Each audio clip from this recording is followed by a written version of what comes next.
Thank you so much for joining us for our Day 1 annual luncheon as we begin 168 Days of Remembrance. Over the past 30 years, those impacted by April 19, 1995 have been rebuilding their lives.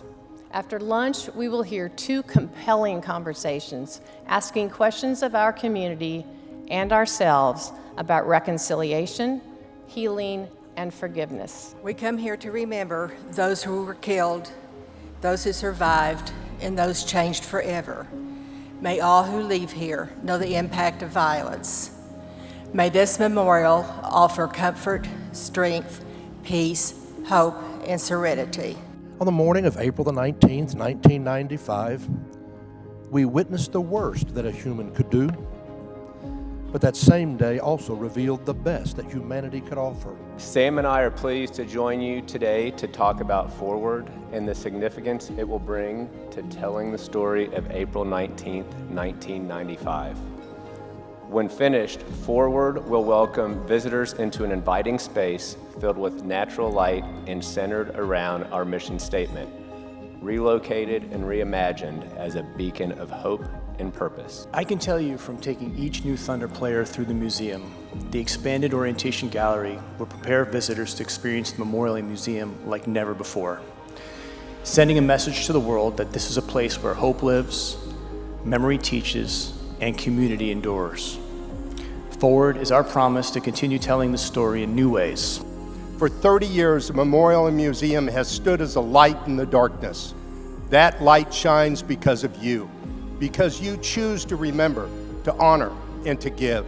You coming back here and being here today for Day 1 is a great example of having these hard conversations and working through them to find our common ground. I called the headquarters of CBS News in New York and said, "Do you want me to drop everything and go?" That's what reporters do. We drop whatever we're doing and we go to the story, to the disaster. I had no idea that there was a firestorm going on here, but in the next few days,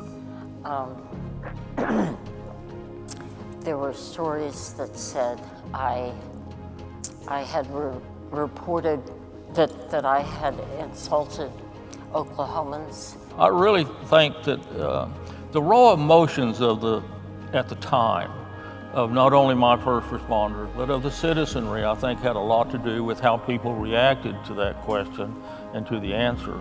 But we in fact did need a lot of help, and we got a lot of help. It was a tremendous event that needed a lot of help, a lot of energy.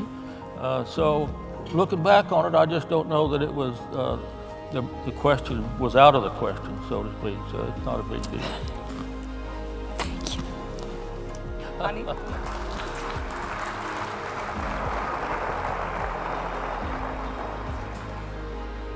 I couldn't believe that you were giving me this opportunity to come back to Oklahoma City, and Chief Mars was going to say what he was going to say, and you actually said it. And I'm Taught us a lot through the years. so grateful. In terms of forgiveness and reconciliation, so many of us have wondered how you've done it, how you could go from losing your daughter to healing and reconciliation. So for anybody struggling out there with a somewhat similar situation, tell us how you do it. When you're able to finally reach the point of forgiveness, it's not about them, it's about you. And what that does is completely release you and frees you.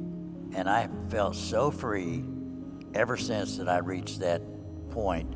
It is a lot easier to love and reconcile than it is to hate.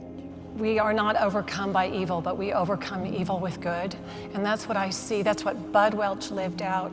That's what the Memorial Museum is living out in its mission in this city. And I'm so proud to be here. As you continue with your day today, we'd invite you to reflect on this question.